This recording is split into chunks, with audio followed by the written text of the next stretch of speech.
brought to you by Techno Sport.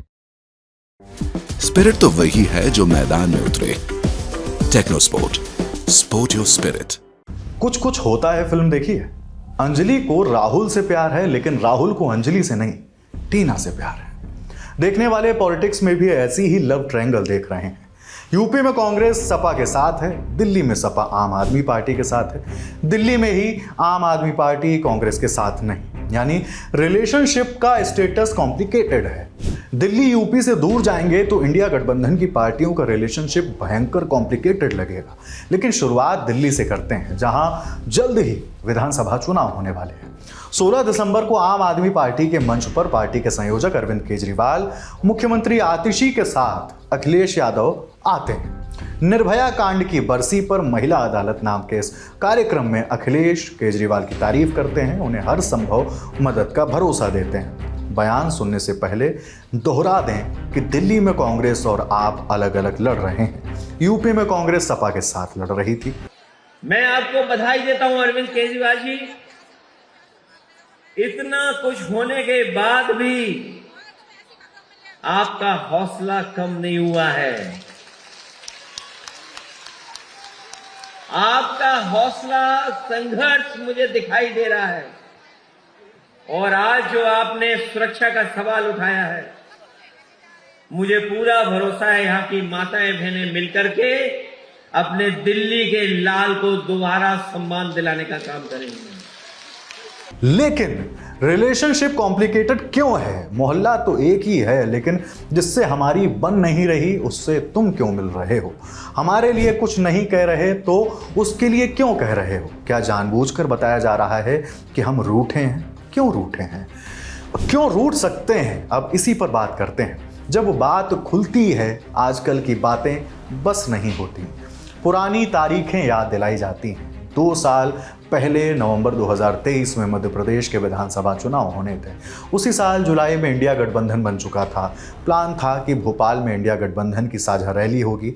MP में पहले से ही चुनाव लड़ती रही समाजवादी पार्टी को भी उम्मीद थी कि कांग्रेस के साथ गठबंधन होगा, कुछ सीटें मिलेंगी, लेकिन ना वो संभावित रैली हुई, न गठबंधन ठीकरा कमलनाथ पर फोड़ा गया। कांग्रेस का क्या हुआ बताने की जरूरत नहीं। अब कट टू अगस्त 2024 में आते हैं, जब हरियाणा के लिए वोटिंग हुई। उससे पहले भी यादव बहुल इलाकों में अखिलेश सीटें मांगते रहे, लेकिन कांग्रेस ने ठेंगा दिखा दिया। यहां भी नतीजा एमपी जैसा ही रहा और अखिलेश को मनाने का मौका भी हाथ से निकल गया। लेकिन अब बारी यूपी की 9 सीटों पर उपचुनाव की थी। नवंबर को हुए चुनाव के लिए अखिलेश यादव ने एक भी सीट कांग्रेस को नहीं दी।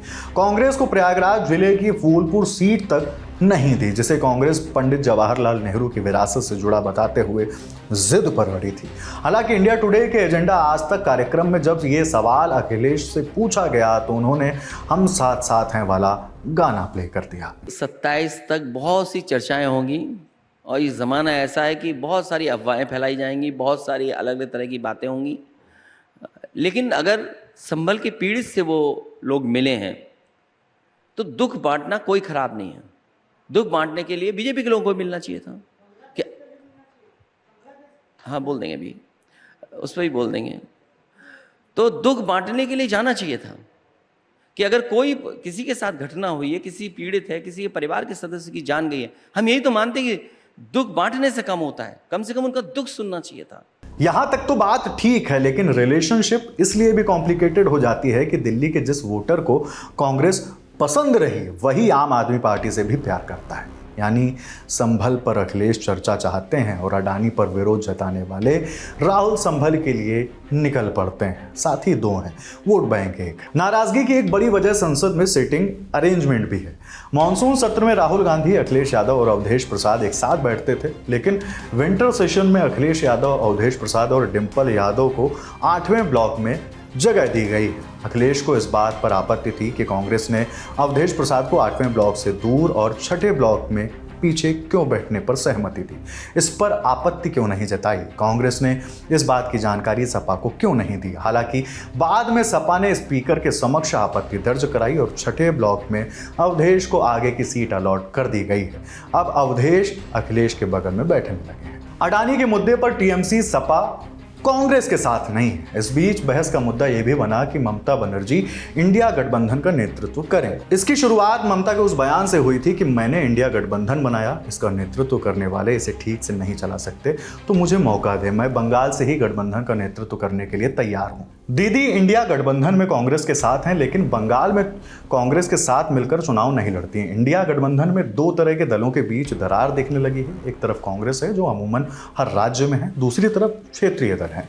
एक दूसरे को जगह देने का मतलब है अपनी जगह में से देना, क्योंकि ज्यादातर राज्यों में से इनका वोट बैंक एक जैसा ही है। असल मुद्दा है वो ये है ही नहीं लीडरशिप का इशू। लीडरशिप का झगड़ा जो हो रहा है वो इसलिए हो रहा है क्योंकि जो राज्य के जो जितने भी रीजनल प्लेयर्स इस इंडिया ब्लॉक के घटक हैं वो देश के लेवल की बैटल लड़ चुके, अब वो अपने राज्य की बैटल्स के लिए तैयारियां कर रहे हैं।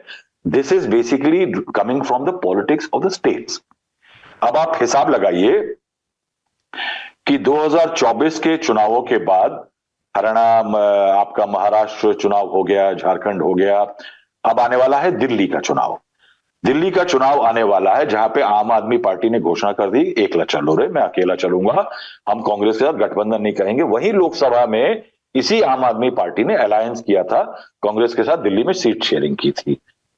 दिल्ली में आम आदमी पार्टी कांग्रेस का वोट खा करके यहां पे पहुंची है जिस मुकाम पे वो है।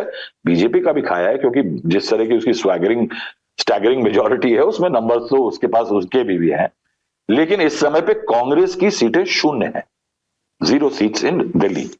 अब 0 सीट्स में अगर वो अलायंस करता है कांग्रेस को, तो कांग्रेस का रिवाइवल शुरू करता है, तो वो कांग्रेस को जमीन नहीं देना चाहता। अभी तो रिलेशनशिप के इम्तिहान और भी आएंगे। 2027 में यूपी और उससे पहले 2026 में बंगाल में विधानसभा चुनाव होंगे। संसद में ऐसे मुद्दे उछलेंगे जहां धर्म संकट होगा कि साथ दें या दूर रहें। नज़र इस बात पर रहेगी कि इंडिया गठबंधन की पार्टियों का रिलेशनशिप स्टेटस कॉम्प्लिकेटेड ही रहता है या कमिटेड हो जाता है।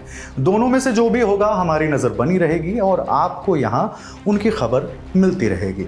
आपके लिए ये तमाम जानकारियाँ जुटाकर इस वीडियो की स्क्रिप्टिंग की थी हमारे साथी गौरव ताम्रकार ने। मेरा नाम है हिमांशु और आप इस खबर पर क्या सोचते हैं हमें कमेंट बॉक्स में लिखकर बताइएगा। मगर जाने से पहले एक ज़रूरी सूचना भी ज़रूर सुनते जाइए। इंदौर में फिर होने वाला है लिट चौक। 20, 21 और 22 दिसंबर को इंदौर के गांधी हॉल में जुटेंगी देश भर की कला, साहित्य, राजनीति समेत तमाम क्षेत्रों की हस्तियां। सुबह 10 बजे से लेकर रात 10:30 बजे तक होगा यह जमावड़ा।